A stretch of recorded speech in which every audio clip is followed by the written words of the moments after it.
आज आपल्या विक्रमनगर येथील श्रावस्ती विहारामध्ये वर्षावासाच्या निमित्तानं होत असलेलं ग्रंथ वाचन आणि भारतीय बौद्ध महासभेच्या माध्यमातून देशभरामध्ये वर्षावासाच्या काळात जी प्रवचन मालिका चालते त्या प्रवचन मालिकेचा एक भाग आपल्या या विहारात होतोय, तेव्हा या कार्यक्रमासाठी मंचावर उपस्थित असणारे मान्यवर, आपण सर्व उपासक उपासिका आणि आमचे कॉलेज जीवनातले मित्र डॉक्टर आमटे सर, बऱ्याच दिवसांनी सरांचं दर्शन विहारामध्ये झालं. आपल्या सगळ्यांना नमोबुद्धाचे भेट करतो. आजचा विषय symbol of knowledge. Symbol of knowledge ज्याला मराठीमध्ये आपण अनुवाद केला तर ज्ञानाचे प्रतीक असा हा विषय आपल्याच नगरात नाही, महाराष्ट्रात आणि महाराष्ट्राच्या बाहेर देखील भारतीय बौद्ध महासभेचे पदाधिकारी, केंद्रीय शिक्षक, बौद्धाचार्य या विषयावर लाखो विहारांमधून प्रवचन देत आहेत. मी आज नागपूरमध्ये आपल्या विहारात आहे. सिम्बॉल ऑफ नॉलेज बाबासाहेबांना जे म्हटलं जातं ते केव्हा सुरू झालं काय हे मी सांगेन, पण सुरुवातीला बाबासाहेबांचं जे साताऱ्यातलं शिक्षण झालं, साताऱ्यातनं पुढील शिक्षणासाठी म्हणा किंवा चांगलं शिक्षण मिळावं म्हणून रामदेवबाबांनी कुटुंब मुंबईला हलवलं. मुंबईमध्ये बाबासाहेब 10वी पर्यंत शिकले, पुन्हा 11वी-12वी तिथं झालं, BA पर्यंत शिक्षण मुंबईला झालं. आणि मग या काळामध्ये अगदी लहान वयात असल्यापासून आणि त्यातही मुंबईला जाऊन राहिल्यापासून बाबासाहेबांच्या शिक्षणाची रामदेवबाबांनी घेतलेली काळजी आता नव्यानं सांगण्याची गरज नाही, आपल्या सगळ्यांना माहिती आहे.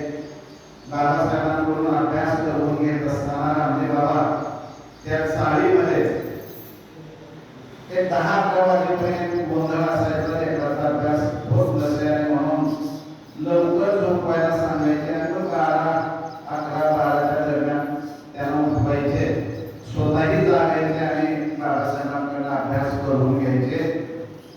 म्हणजे प्रतिकूल परिस्थिती असताना देखील रडत न बसता किंवा अभ्यासाला वातावरणच नाही, गोंधळत नाही, एकच रूम आहे, हे जे आपण कारण सांगतो ना करतेपणाची, तर या प्रसंगावर आपल्याला असं ध्यानात घेता येतं की रामदेवबाबांनी बाबासाहेबांच्या शिक्षणाची काळजी घेत असताना ज्या काही प्रतिकूल परिस्थिती होत्या त्याची गाणी ते मांडत बसले नाही, त्याच्यातून त्यांनी मार्ग काढला आणि तो मार्ग असा होता की बाबा गोंधळात लेकराचा अभ्यास होणार नाही ना, तर मग आपण लेकराला लवकर झोपूया आणि सगळा गोंधळ थांबला की मग आपण त्याला उठवूया आणि मग तसंच ते चालत राहिलं. रामदेवबाबांनी खऱ्या अर्थाने बाबासाहेबांना शिक्षणाची गुढी लावली. त्या वेळामध्ये फक्त अभ्यासक्रमाचाच अभ्यास नाही, अभ्यासाशिवायचे इतर ग्रंथ वाचण्याची पण सवय रामदेवबाबांनी बाबासाहेबांना लावली. आणि बाबासाहेबांना एकदा सवय लागली की रामदेवबाबांना आणलेलं पुस्तक वाचायचं, बाजूला काढायचं, आणलेलं पुस्तक वाचायचं, बाजूला काढायचं. आणि मग रामदेवबाबांना 50 रुपये पेन्शन असताना बाबासाहेबांची डिमांड वाढली, मागणी वाढली आपल्या वडिलांकडे. कोणती मागणी?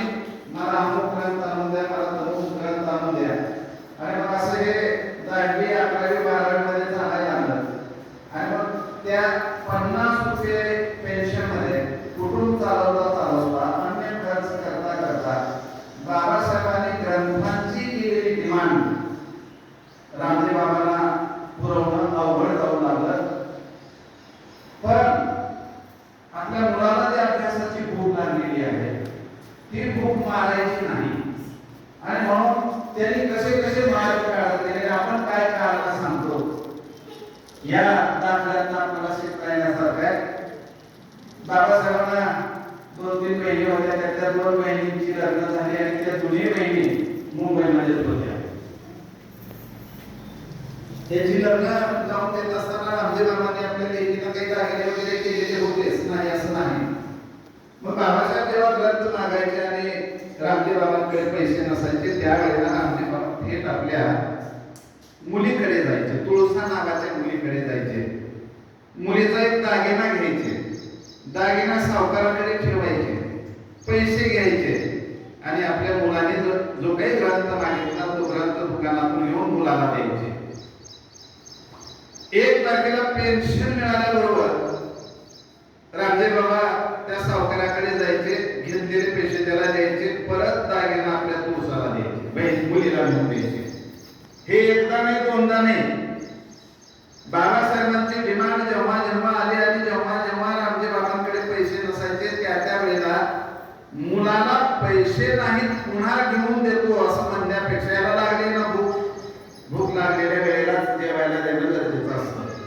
आणि म्हणून रामदेव बाबांनी आपल्या त्या तुळसा नावाच्या मुलीकडनं तिचे दागिने अनेक वेळा आणलेले सावकाराकडे ठेवलेले आहेत आणि आपल्या मुलांनी ज्या काही ग्रंथाची मागणी केली तो ग्रंथ पुरवलेला आहे.